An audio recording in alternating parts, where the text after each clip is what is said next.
And hello, and this once again is Ella, or known as Tall Ella nowadays, after a scoliosis treatment with the ASMI, a little bit taller. Now, one of the things that Ella had is migraines, and September, I understand, is National Migraine Awareness Month. And Ella, how's your migraines?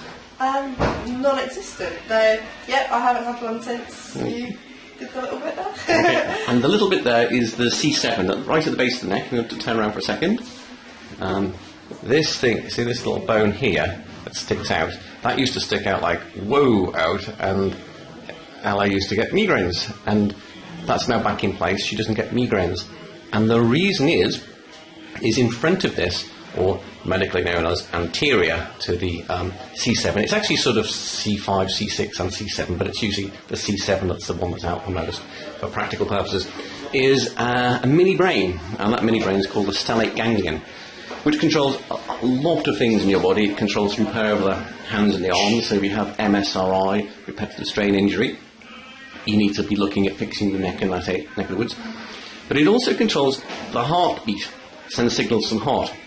And I think when you're going to get heart attacks, and the actual trigger for the heart attack is going to be like an electrical storm caused by the congestion in this area.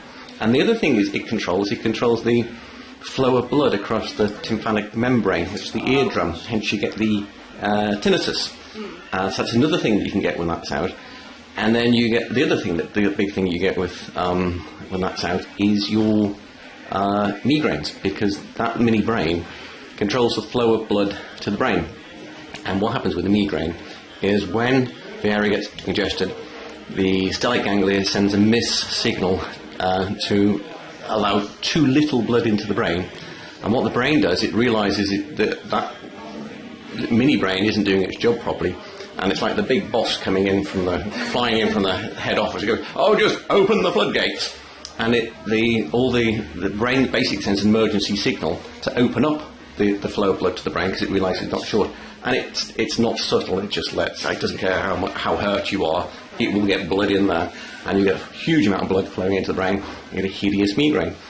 Fixing that part of the neck keeps the congestion away, and the stellate ganglion functions perfectly well, and you don't get migraines anymore.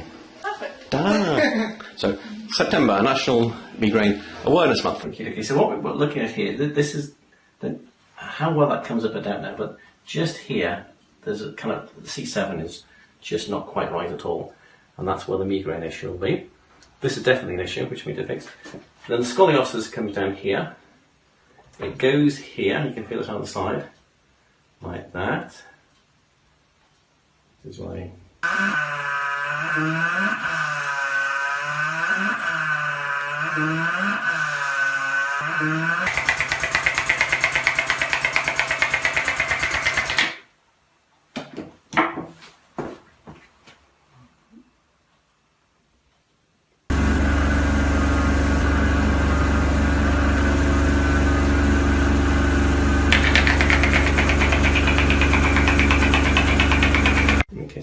So already, we go down here, this is looking a bit, there's a little bit tight there, but actual curves seems to have the extra hair. We haven't started on this one yet.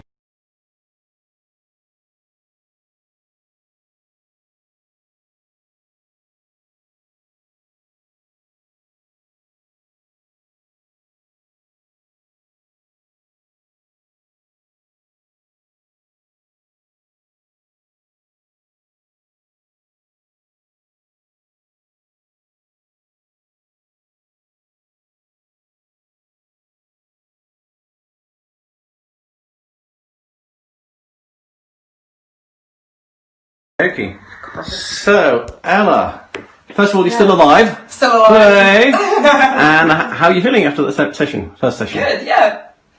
Saying, feel a bit taller. Okay. So I said, let's just do a little test. So we're doing a mum and daughter test. So Mum is 5. I'm 5'7". 5'7". Ella is 5'4", Mum thinks. I think 4.5. 4.5. We'll give you 4.5. She clearly no longer is. She's clearly taller than that, because she's like, what, half an inch away from Mum. So it looks like she's grown. Oh, Mum shrank during the therapy. Exactly. One or the other. All right. Okay. All right, okay, right.